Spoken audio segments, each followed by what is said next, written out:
हमारे प्रदेश के लिए एक सुखद अवसर है कि भारतीय जनता पार्टी के हमारे एक वरिष्ठ कार्यकर्ता जिन्होंने लंबे समय तक जमीन से जुड़कर पार्टी का कार्य किया है, वो प्रदेश अध्यक्ष के रूप में पदभार ग्रहण करने जा रहे हैं।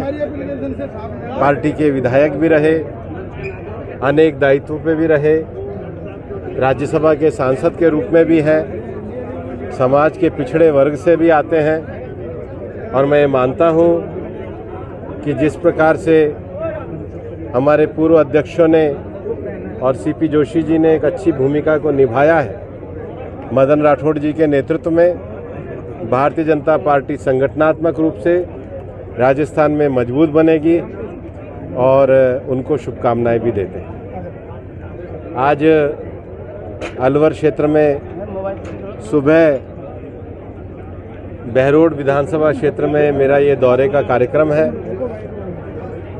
मैं हमारे यशस्वी मुख्यमंत्री श्री भजनलाल जी को हमारे सभी बहरोड के नेताओं की ओर से धन्यवाद देना चाहता हूं कि बहरोड के सीवर के विषय को, बहरोड के बस स्टैंड के विषय को, बहरोड के पेयजल के विषय को, ईआरसीपी के पेयजल की योजना पहुंचाने के लिए, मांडन को नगर पालिका घोषित करने के लिए, कई लंबे समय से जिन रास्तों की मांग पेंडिंग थी उनको पूरा करने के लिए उन्होंने जो सहृदयता के साथ सारे विषयों को पूरा किया है, मैं उसके लिए उनका आभार व्यक्त करना चाहता हूं। हमारी टीम को, हमारे विधायक जी डॉक्टर जसवंत जी, हमारे छिल्लर साहब, भाई बलवान जी, पूरी टीम को भी, मोहित जी, इस पूरी टीम को भी मैं धन्यवाद देना चाहता हूं।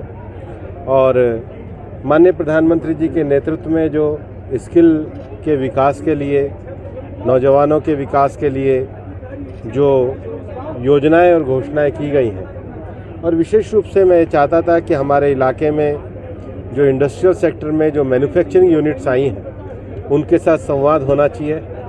और उस नाते आज दिन में मेरा अलवर की पूरी इंडस्ट्रियल एसोसिएशन के साथ, कल घिलोट और नीमराना की इंडस्ट्रियल एसोसिएशन के साथ, परसों भिवाड़ी की इंडस्ट्रियल एसोसिएशन के साथ संवाद का कार्यक्रम रखा है, क्योंकि मेरा ये मानना है कि इंडस्ट्रीज़ की समस्याओं को दूर किया जाए, हमारे नौजवानों के स्किल का विकास किया जाए और इस गैप को भरने का काम किया जाए। जो लोग आए हैं वो इसलिए इस इलाके में आते हैं कि इस इलाके में शांति है, इस इलाके में तरक्की पसंद लोग हैं, और ये जो शांति और तरक्की पसंद लोगों के साथ हमारे नौजवानों की स्किल का जुड़ा होगा तो उस मैन्युफैक्चरिंग सेक्टर में हम लोग भी आगे बढ़ेंगे। ये 2 दिन के संवाद कार्यक्रम के लिए मैं रहूँगा, बाकी हमारी ज़िले की 2 दिन की कार्यकारिणी है।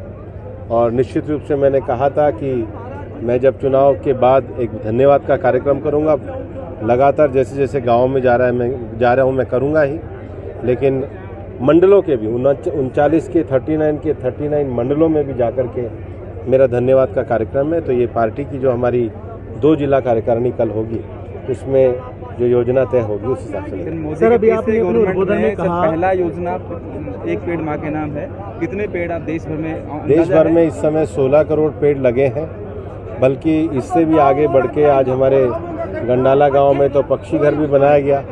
मैं तो उसके लिए गया ही था। और एक पेड़ माँ के नाम अभियान को कल अलवर में एक बड़ा कार्यक्रम होने वाला है और 20,000 पेड़ हम लोग लगाने वाले हैं।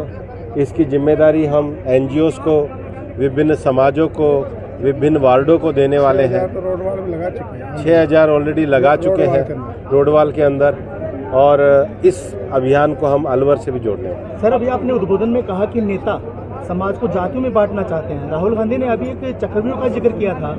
महाभारत के किरदारों को आज के रूप में लेना, आज के नेताओं को लेना कहाँ तक उचित समझते हैं? देखो, आज के 50 साल पहले इस देश में बेगुनाह लोगों को जेलों में बंद किया गया क्योंकि वो नागरिक अधिकारों की आवाज़ उठा रहे थे। इस देश में सारी संस्थाओं को सस्पेंड किया क्योंकि इंदिरा जी को अपनी सत्ता का खतरा नज़र आ रहा था। इस देश में गांधीवादी, मतलब जो गांधी जी के मार्ग पे चलते थे, उन संस्थानों को भी बंद किया गया क्योंकि इंदिरा जी की तानाशाही को पसंद नहीं करते थे। तो राहुल जी को मैं ये कहना चाहूँगा कि 5000 साल पुराना ना जाके देखें, 50 साल पहले देश के लोकतंत्र को जिन्होंने कुचलने का काम किया, उन इंदिरा जी की जिस पार्टी को वो चला रहे हैं उसके बारे में वो विचार करें।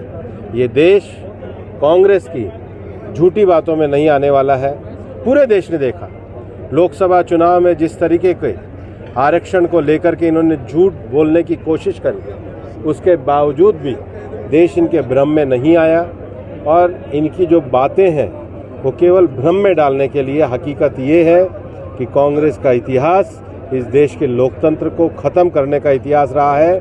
इस देश की आम गरीब के सपने को एक परिवार की चौखट पर ले जा करके दरवाजे पे मस्तक टिकवाने का काम कांग्रेस ने किया है। कांग्रेस लोकतांत्रिक पार्टी नहीं है, वो एक परिवार के आदेश पे चलने वाली पार्टी है। सर, हरियाणा क्षेत्र के लोगों को कोटपुतली के साथ बहरोड जो नाम है वो पसंद नहीं आ रहा है, तो कब तक ये नाम हटेगा? डॉक्टर साहब भी यहीं खड़े, इनकी भी यही डिमांड रहती है और पूरे क्षेत्र की लंबे समय से मांग चलती हुई आ रही है। मंत्री बन गए। अभी तो चूंकि ललित पवार कमेटी इसके बारे में विचार कर रही है, तो उनके सामने डॉक्टर साहब और बाकी जनप्रतिनिधि विषय रखेंगे। हलवा पे किस तरह के विकास कार्यों के बारे में भी योजना बना रही है? लगातार चल रहे हैं और मीडिया के साथ भी बात करके उसको आगे युवा बड़ी उम्मीद भरी निगाह से देख रहा है, रोजगार को लेकर किस तरह से? मैंने इसलिए स्किल की बात करी है। मैंने आपसे पहले कहा है कि इंडस्ट्री, पब्लिक, स्किल, इनके साथ विमर्श करते हुए हम आगे चलें। हरियाणा और महाराष्ट्र में जल्दी विधानसभा चुनाव है, आपके ऊपर भी बड़ी जिम्मेदारी है, कैसा मानते हैं अभी विधानसभा चुनाव? बाबा बद्रीनाथ का आशीर्वाद है, जीत के आएंगे।